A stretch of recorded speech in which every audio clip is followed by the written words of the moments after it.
So yeah, as Rick said, my name's Abby Gardner. I have a lot of personal experience with a condition called Wolfram syndrome. Um, Before I start, just saying apologies that I can't be there in person today. I'm 32 weeks pregnant, so my medical team have advised me that I shouldn't be travelling.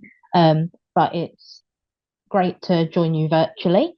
Um, and yeah, so I'll be talking about my experience with Wolfram syndrome. So for anyone that is unaware of the condition, Wolfram syndrome is also known as DID mode. So diabetes insipidus, diabetes mellitus, optic atrophy, and deafness. There are other symptoms that go with the condition that we're now learning about, such as bladder and kidney problems, um, kind of eating and swallowing problems, especially with choking, which can be quite scary. But we are learning more all the time about the condition. Um, so I was diagnosed with Wolfram syndrome at the age of 12. Um, and at the time, there wasn't much information. We were literally told it's known as DID mode. Here's what could happen to you. So you're going to lose your sight, you're going to lose your hearing, um, and it's just basically not a very nice journey. Um, we were also kind of informed that it can be quite a life-limiting condition, which we now know is not always the case. But really, there wasn't much information. Um, and I was fortunate enough to be able to go to Birmingham to a multidisciplinary clinic where Professor Tim Barrett was looking into the condition. So we saw lots of different doctors from lots of different specialties, um, all for Wolfram syndrome. Um, and that was quite a unique clinic.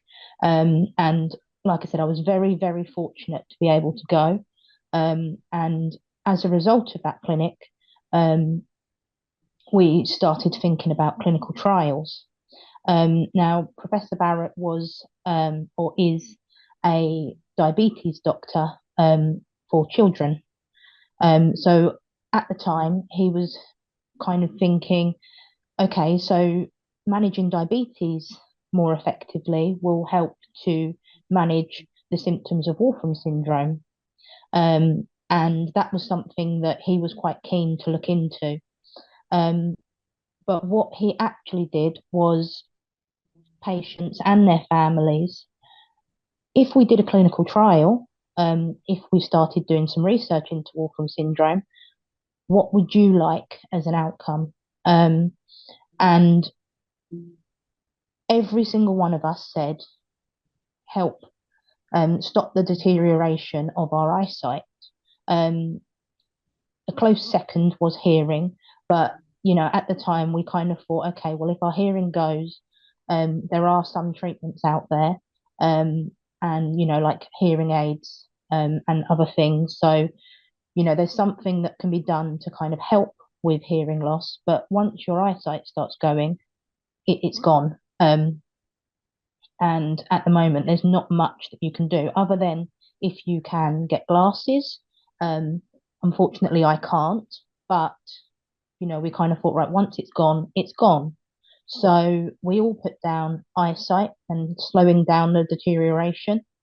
And that actually meant that the trial team then said, okay, well, maybe as a secondary measure, we can look at diabetes. But if, all our patients are saying they would like us to slow down the deterioration of eyesight, then that's what we're going to do. Um, and from the offset, that meant that we were very invested. Um, and there wasn't much that we wouldn't do um, for the trial team and the clinic. So it was a few years, well, more than a few years. It took quite a while to get the trial started, but eventually, Treat Wolfram became the name of the clinical trial, and it looked into the effectiveness of sodium valproate in slowing down eyesight deterioration and also as a secondary measure helping to control diabetes. Because we have found that actually having a better control of your diabetes helps manage other symptoms, such as your eyesight deterioration. So that actually linked into the primary outcome as well, but it was a secondary measure that we were looking into. The trial itself was double blind, so obviously our doctors didn't know what we were on and we didn't know. And it was either sodium valproate or a placebo. It did take quite a while for the trial to kind of get off the ground because there were a lot of safety procedures that we had to follow, um, especially for children. Like I said at the beginning, I'm now 32 weeks pregnant.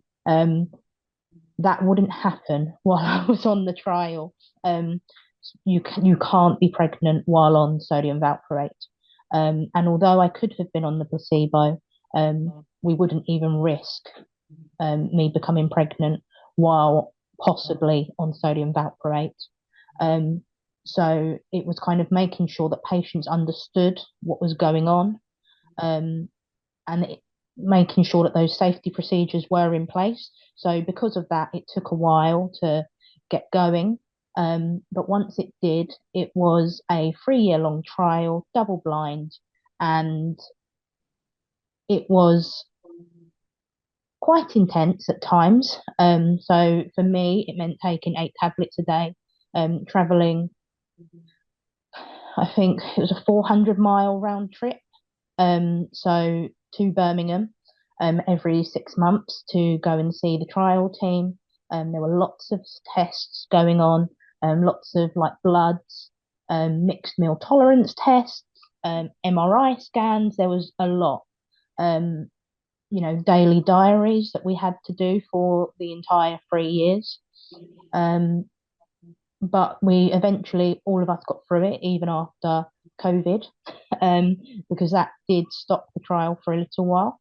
But we managed to kind of get through it, and we are now hoping that we'll get some results from the trial within the next couple of months. If not in the next couple of months, hopefully by the end of the year. Um, but what was brilliant about the trial was actually the whole team worked with patients. We were kind of part of the team, and we were made to feel that we were in control. And we had as much say in what happened as the doctors did, obviously taking into consideration safety. But we had control, and we were kind of steering the trial, which meant that we were very invested, and we we actually looked forward to some of our appointments because you get to know the team, the doctors, and you know that ultimately they have your best interest at the center of everything that they do. Um, it was also a very unique trial because there was international communication. So there were other sites. I remember one was in France. Um, I'm not sure on the other sites, but I think there were three in total. And so that meant that actually we could get more participants because the condition is so rare. And having that communication kind of open between other countries meant that we could get enough participants to find a valid result, and to actually get a yes or no answer to does sodium valproate help with Wolfram syndrome and eyesight deterioration. Um, the other brilliant thing about the trial was that the trial team were grateful to us. They understood that it was a lot of traveling. It was a lot of sitting in waiting rooms, going through testing, long hours of doing absolutely everything that you can imagine, with all the blood tests and the scans and, paperwork and all the questionnaires. But they prioritized our comfort and made sure that we were at the center of everything that they did. Um, and the kind of one of the final things, well, the penultimate thing, um, is that they were very transparent. They shared everything with us that they could. So if there were delays in the trial, that was announced. There were regular updates in language that we could all understand. Um, they didn't kind of give an update that was in very scientific language. It was accessible to us. We could all understand it. Especially, the younger patients, so the children that did take part, they could also understand what was going on, and ask any questions. And we always got the complete truth, and we knew that we had the truth. And that kind of meant that, we were still in control of what was going on, but also we kind of understood, especially during COVID, we were kept updated, and that meant that we understood, that it was something that was completely unforeseen. It was something that couldn't be controlled, and they were doing everything that they could to keep us safe and make sure that the trial could go ahead. Um, so that meant that, we were very, very invested, in the trial and its outcome. Even those that couldn't be on the trial knew that although they weren't a part of it, they still had an investment into the trial because it's something that could ultimately help them further down the line. And finally, the trial team also worked with, obviously, patients, their families, and patient support groups. So the charity WS UK, that I'm a trustee of, worked very closely with the trial team, and that meant that actually patients were getting even more support, um, whether that be, help kind of communicating with the trial team. Obviously, with some people that have quite severe visual impairments, or, maybe there were some participants that may have spoken another language. It meant that, they could actually still access the trial. And it also meant that those updates that I mentioned before, they could be given in different formats. Um, so whether that be at conferences, because we do have an annual conference, so updates were given there by, doctors and by WSUK.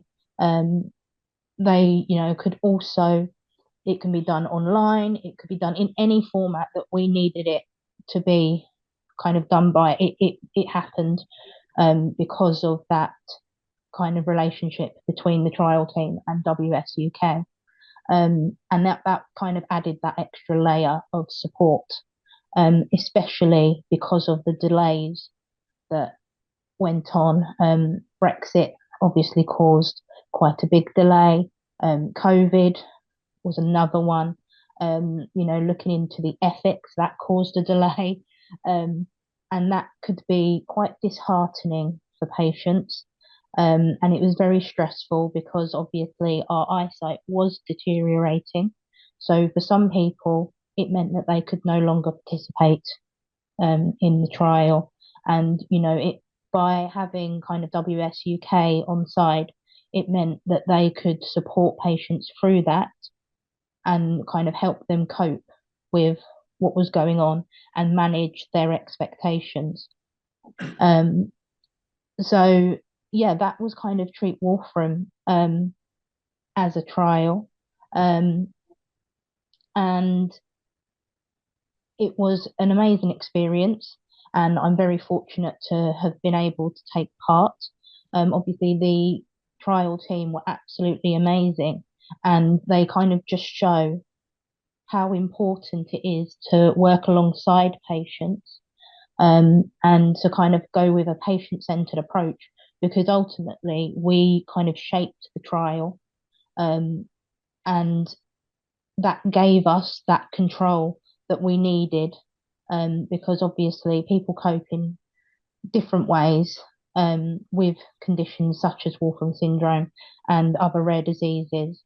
But I think being having a patient-centered trial was a huge benefit to us because it actually helped us cope. It made us realize that there was a lot going on, um, and that the future is actually looking a bit brighter, especially with trials that repurpose drugs such as sodium valproate.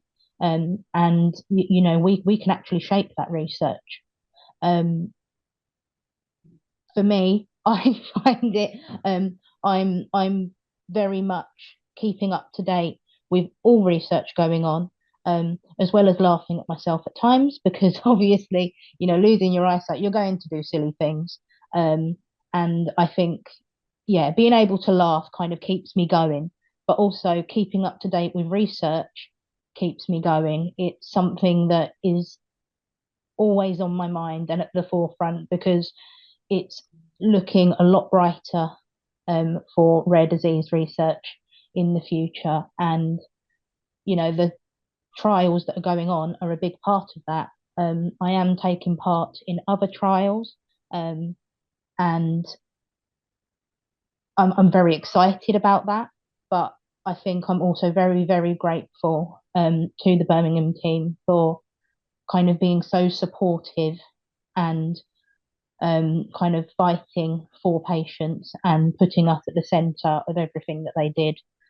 That was just a major help to us as patients, and it really helped us kind of look at research in a more positive way and not as a burden, to us because of the time investment and all of the, energy that it took.